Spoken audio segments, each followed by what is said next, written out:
pleasure. We have White House border czar, Mr. Tom Homan. Tom Homan, thank you for coming on. Lots to talk about, sir. Let me just begin with Chicago, which is very much in the news. President is getting ready, I guess, to send the National Guard into Chicago. And you can tell us, you're going to be a part of this. Your agents, your ICE agents. Chicago believes it's a sanctuary city, but I don't think that's going to stop you with respect to criminals. Can you tell us what's going to happen here, sir? Look, it hasn't stopped us from day one. I mean, as soon as President Trump took the oath of office, the first place I went was Chicago and ran an operation there. Brandon Judge said I wasn't welcome, and I went there the very next day. And the first day of the operation, I stayed for the first day of the operation, kicked it off. If I remember correctly, we arrested 7 or 9 child sex predators who raped children. We arrested 9 members of Tren de Agua, a terrorist organization, gangs. We arrested 2 illegal aliens convicted of homicide that were walking the streets. We seized pistols that had what they call a switch in the pistol, which made that pistol fully automatic, that were being sold by Tren de Agua gang members to other gangs. And that was just one day. We took a lot of public safety threats and national security threats off the streets in one day, which made Chicago safer. Got a lot more work to do. President Trump is committed. We're going to focus on sanctuary cities. That's what we're going to prioritize because we know we have a problem there.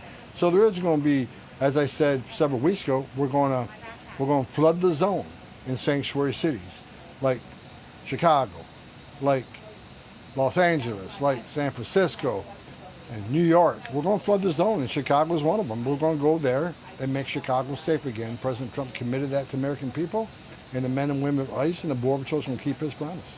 You know, I've heard, I'm no expert on this, sir, but I've heard that the police commissioner in Chicago is more than willing to work with federal law enforcement, including, of course, ICE.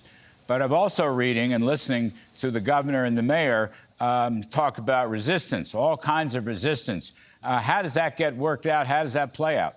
No, you know, the governor and the mayor, if they don't want to help make their city and state safe, just stay out of the way. We'll do it for them. I mean, I can't believe any elected representative, whether you're a governor or mayor, would push back on making their streets safer. I think every elected official, the #1 responsibility is safety and security of their communities. Why would you not let cops work with cops to remove public safety threats and national security threats from your neighborhood?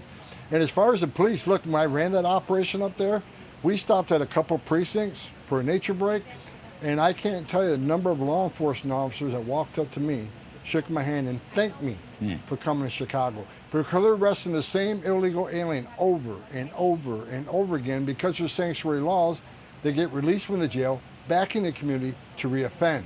The law enforcement officers understand public safety threats released back into the public rather than giving them to ICE. It's just plain dumb. And so they're grateful that we're there helping make their streets safer. They got our 600%. I'll bet. Listen, again, I'm no expert. I hear it in New York. I mean, I love to talk to cops. I'm a big supporter of the police and ICE and all the efforts that you're making, and Christy Noem and so forth, and the president.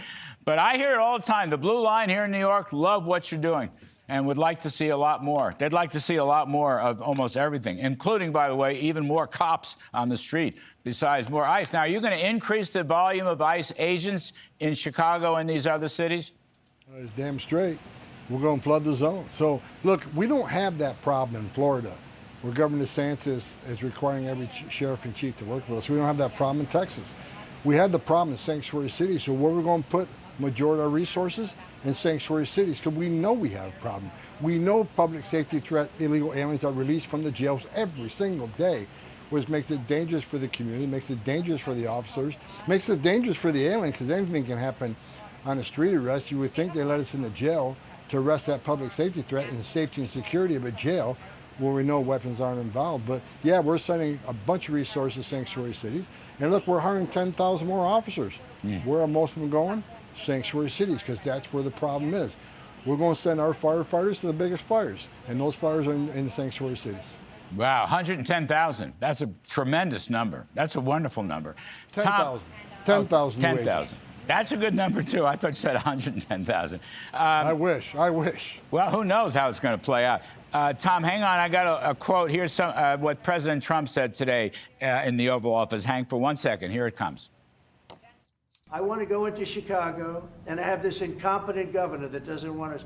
Do you know that this weekend 72 people were shot in Chicago? Washington, D.C. is a totally safe city. You're not reporting any crime because there is none. We have a great thing going. I could do that with Chicago. We could do that with New York. We could do it with Los Angeles. Sounds like he's behind you 100%, maybe 500%. Promises made, promises kept. Yeah. I wake up every day. Every day I wake up working for President Trump back here in the White House. I'm proud to work for him. He's making this country safe again. Every illegal alien public safety threat, every illegal alien national security threat, and we're arresting thousands every week, makes this country safe again. Yes, President sir. Trump promised to save for America, and he's delivering. Well, and he's doing it across the board. A couple other things before I let you go. You had a big win off the coast of Venezuela. This, what is it, narco ship was obliterated, killing 11 Trinidad members. It was undoubtedly drugs heading for the USA. Was this a military operation? Was ICE involved in this? No, this is a military operation, but I'll take you back to the Republican National Convention last year where I stood on stage and I said, President Trump will wipe the cartels of Mexico off the face of the earth. And that's why he designated them terrorist organizations, because they've killed more Americans than every terrorist organization in the world combined. So President Trump, again, promises made, promises kept. He's going to make this country safe again. He's going to make this country healthy again. And one of the things we got to stop is this poison coming across the border or maritime that are killing Americans already. Deaths are down from overdoses of fentanyl. Why? Because we have the most secure border in the history of this nation because of President Trump's leadership. We're not going to stop till we finish the job. Yes, sir. And one last one. You're opening up, or you're going to be using a new detention facility in Louisiana. I guess this is the old Angola prison. Is that the case? Yeah, you know, I appreciate the governor stepping up. We got governors from several states stepping up. They want to be a part of this. They want to be a part about, you know, making this country safe again. They were as pissed off as I was for 4 years watching this open border and these criminals and gang members and national security threats coming across that border. And they're stepping up and helping them. So hats off to them. They want to be a part of the solution. So I can't wait to work with more governors on this solution. All right, great stuff. Tom Homan, Board czar, ISAR. It's such a pleasure to have you on the show. It's an honor. And thank you for your service, sir, as always. Thank you, sir. You bet.